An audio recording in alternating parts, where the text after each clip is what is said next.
Welcome to the worst nightmare of all. Reality. Explore the lesser-known stories of our unknown world.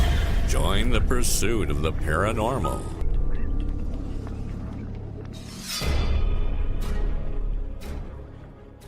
Hello everyone, thank you for tuning in. I am back after my New Year break. I have a couple of weeks off in January.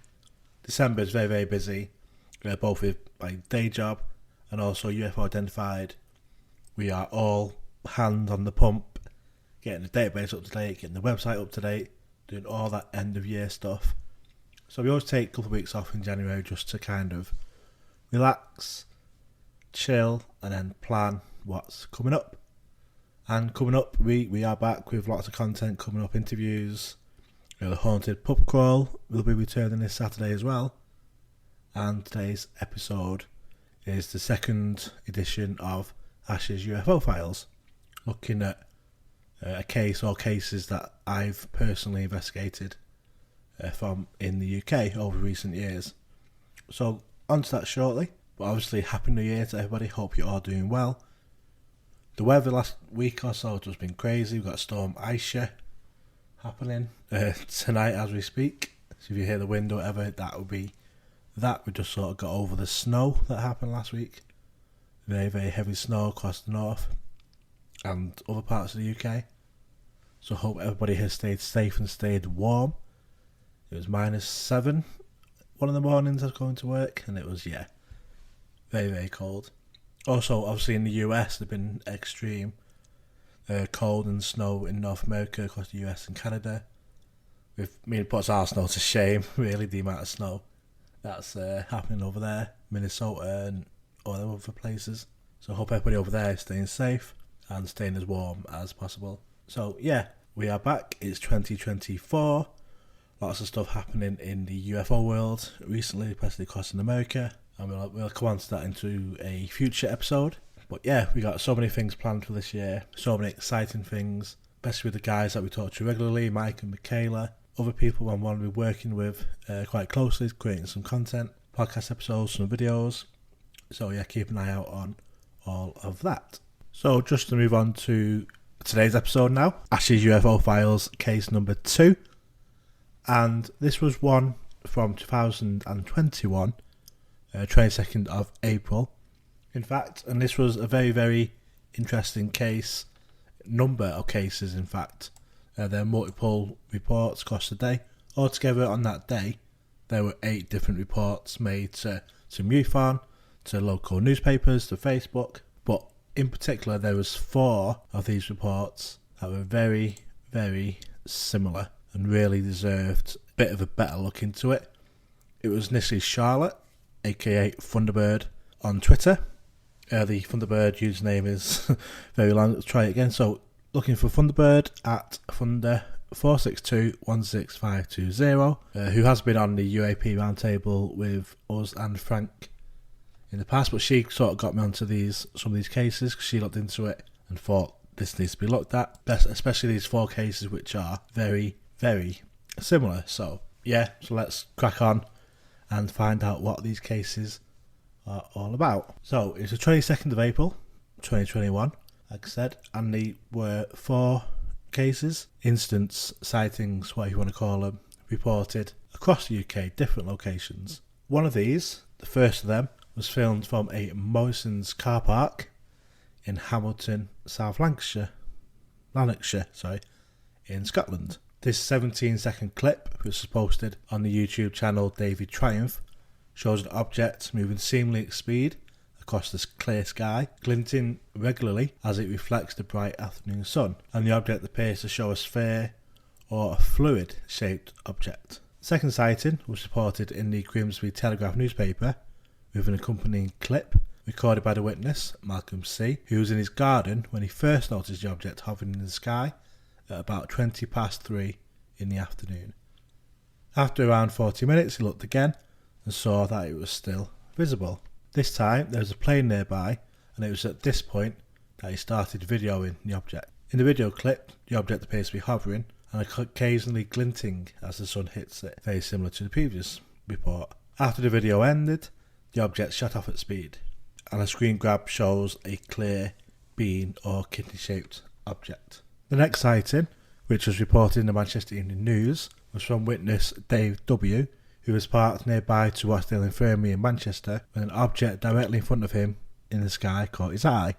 This was around 5:15 in the evening. The 73-second clip that he recorded shows, for the most part, a dark object seemingly hovering in place, possibly rotating and regularly reflecting the sun. And the fourth report comes from a bit further south, down in London, a little bit later at 6 p.m. It's taken from a 3-minute video clip posted to YouTube channel Viral Video UK. This video shows an object moving slowly across the sky above a park, rotating and reflecting the bright sun, as in all the previous reports. So, we've got 4 reports from right across the country within a relatively short time period. The first sighting in Scotland was at 3:01, down to the last sighting at 6 o'clock in London, and they are all very similar looking objects. I post all the pictures on our Facebook page, so check out Pursuit of the Paranormal Podcast on Facebook, and we've got all 4 pictures, all side by side, so you can compare them yourselves. Initially, and on the face of it, my immediate thoughts was that these were simply mylar balloons of some kind. Most of the time I was simply just moved on. These are balloons, what's my next case? But in this instance, we cannot ignore the witness testimony that comes with the sightings, as well as the clear similarities in the objects themselves. Especially the Grimsby and Rochdale sightings, with their shape clearly visible. They look like identical to each other. They are these big, white, kidney or bean shaped objects just in the sky, mostly hovering. I mean, the videos, like I say, you all have videos with them as well. Not the best quality, but obviously I looked into quite in depth, and at least we do have that evidence there for each of them, which can be quite rare because we get a lot of sightings. Usually around half of reports don't have any evidence with them, whereas in this case we do have photos, videos that we can use to help sort of investigate this case. I knew some of the witnesses' names. I was able to get in touch with 2 of them just to get a bit more information and a bit of context for each of the cases. And these are the Grimsby and Rochdale witnesses, which were 2 of the more kind of similar. When you look at the photos, they look very, very identical objects to each other.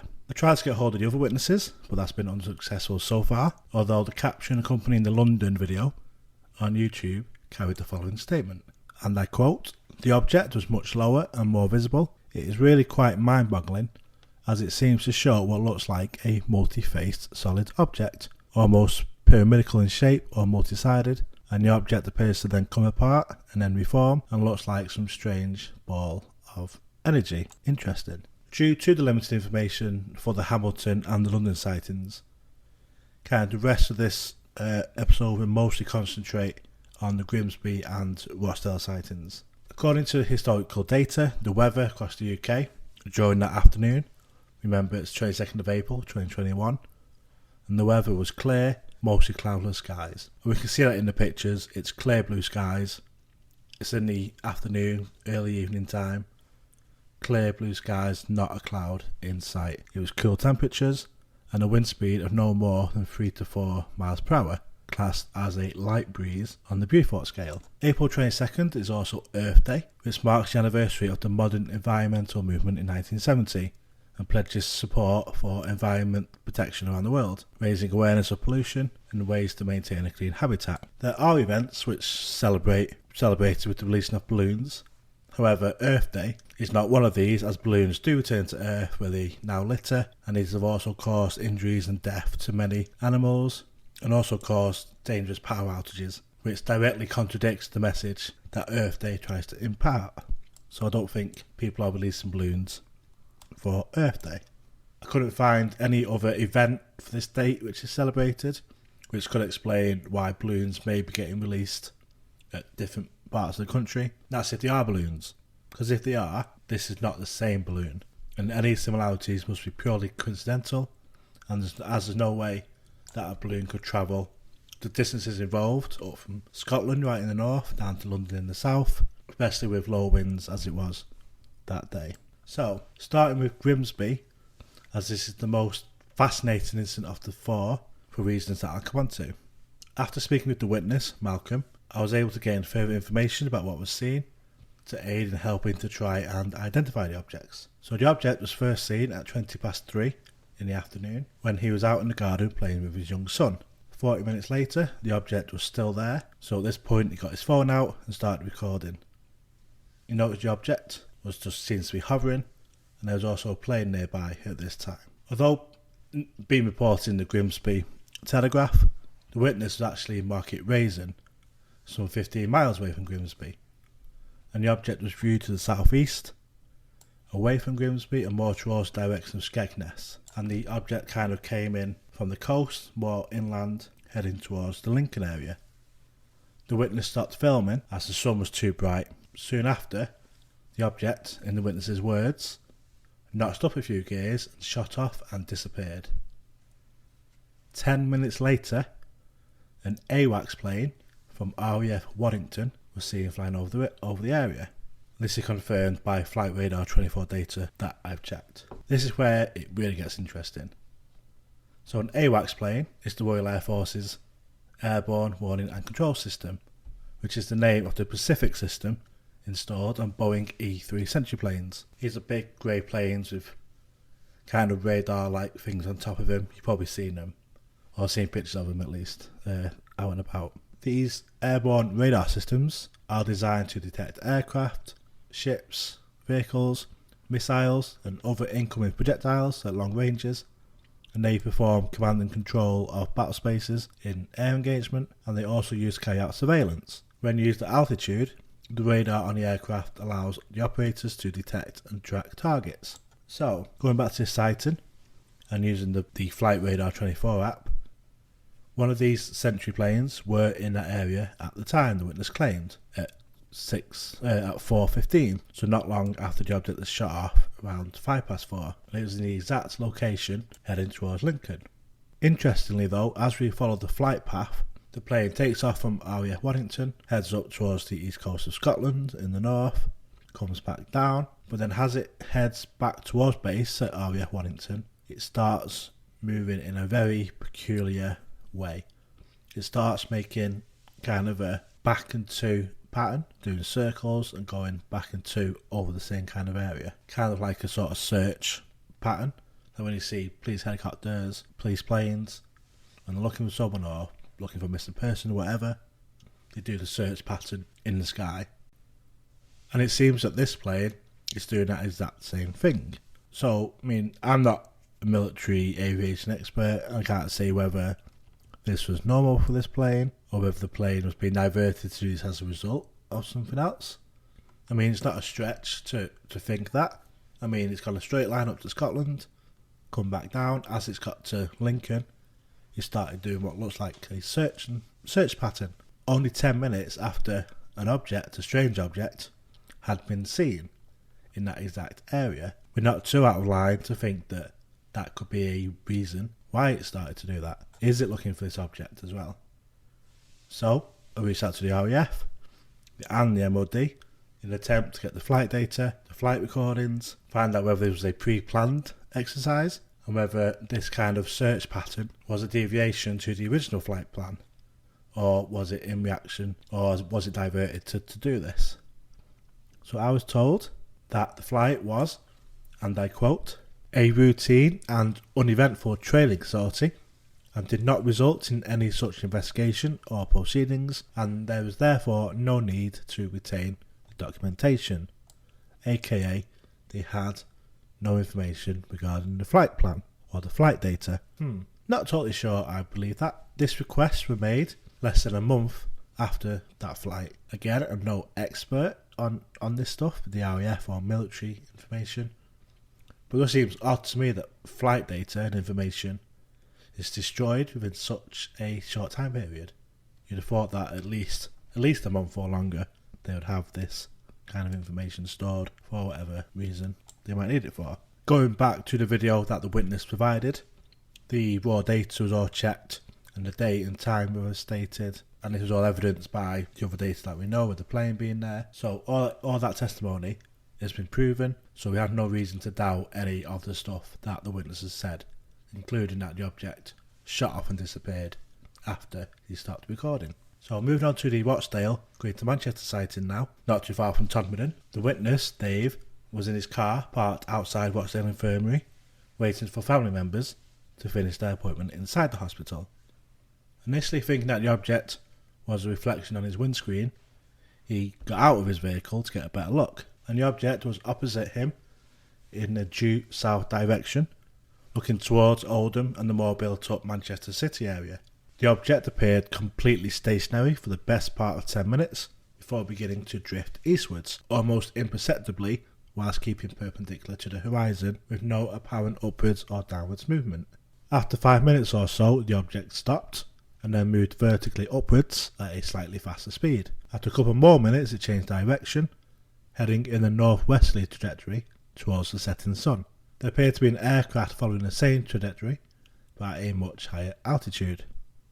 And I can find this plane on flight radar to back up that part of the story. At this point, he started to record the object on his mobile phone. The whole sighting lasted around 20 minutes, and he only stopped recording when his family called to tell him that they were ready to be picked up. Dave did recall seeing somebody else in the car park holding their phone outside of their car window, although he can't say if they were also filming the object or just trying to get a signal. Dave supplied me with 2 different videos of the object, both showing the object behaving as described previously. Upon looking at the raw data from the videos, one was filmed at 17:35, lasting 1 minute 13 seconds, while the other filmed at 17:41, lasting 41 seconds. The location data confirms that they recorded from outside Rochdale Infirmary as reported. This all confirms the details given by the witness, and I have no reason to doubt any of the testimony given. Despite the less than high quality standard of the photos and the sort of screen grabs from the videos that I've got, which you can see on social media, you can clearly see that the objects appear to be the same shape, with the same reflective qualities and movements. And when you watch the videos, the similarities are even more noticeable. What is more striking with these 2 cases is that both witnesses described the object as being stationary for a long period of time. So therefore, my next question was, can mylar balloons remain stationary in place? When looking into this, the science behind it became fairly complicated, and I didn't understand most of it. So I attempted to keep it simple just to try and explain it in the best way that I can. So, mylar, or helium balloons, are pulled by gravity, as are all objects with mass. The reason that they don't fall to ground is that there is another force acting upon them, a buoyant force from air pressure that is equal to the weight of the air displaced by the balloon. This causes the balloon to rise upwards. For a balloon to hover or remain in place, the average density of the gas inside it would have to be equal to the air outside of it. This is fairly easy to achieve in a control setting, such as indoors, when you can sort of know what the air density is and be able to match it with the balloon. There's no way of knowing the air density at higher altitudes. Plus, there's other factors to consider, such as wind, humidity, air temperature, all of which will have an effect on the air density inside and outside of the balloon. Let's not forget that mylar balloons are also losing their density as the helium molecules are smaller than the pores in the skin of the balloon, which is why balloons always deflate eventually, because the helium is leaking very slowly through the actual skin of the balloon. For these reasons, it would be highly unlikely and difficult for a balloon to remain stationary in one place for any extended period of time. For this effect to also be replicated in different areas, to be witnessed and captured on video, to look as similar to each other as they do, and all happening within a few hours of each other on the same day, makes this explanation even more unlikely. Based on the witness testimony, as well as this evidence, I say that I do not think that this is a balloon. So, it's not a balloon. What else isn't it? It's not a drone, or not one that we know that looks like this. It's not a bird or any other animal. It isn't any conventional aircraft. It's not a cloud or any other meteorological object. It's not a star, a planet, or any other astronomical body.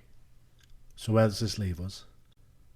Could it be a high altitude balloon, also known as a weather balloon? Possibility, albeit a very small one. These are usually at a much higher altitude, and they wouldn't be in the vicinity of other aircraft due to the chance of a collision. High altitude balloons are released both officially by the likes of the Met Office and also by hobbyists who have permission from the Civil Aviation Authority to launch such a balloon. For one of these balloons to be in this position would be down to a malfunction or failure, and again, we are looking at this to be replicated in one or possibly more locations at around the same time, making this explanation highly unlikely. Could it be a military device? New device or technology being tested by the military or the government? We can't rule it out. I mean, the AWACS plane, seemingly scouting the area very soon after the Grimsby sighting. As our military becomes more and more technologically advanced, who knows what kind of technology or devices or drones that could be in development or testing right now. That leaves us with UFO/UAP.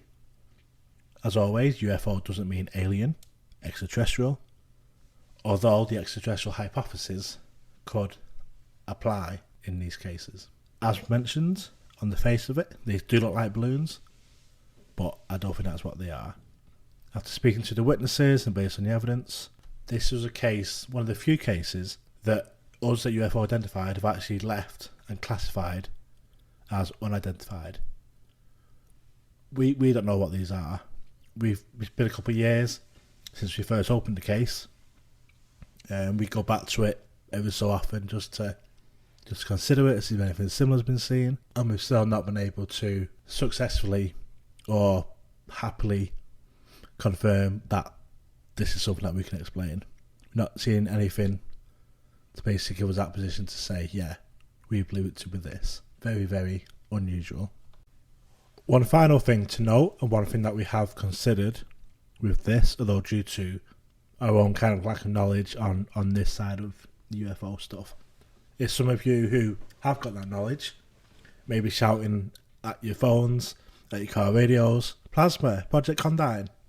And yeah, that's something we have looked at, something we've considered. So Project Condign was a UK secret UFO study done by the UK Defence Intelligence between 1997 and 2000.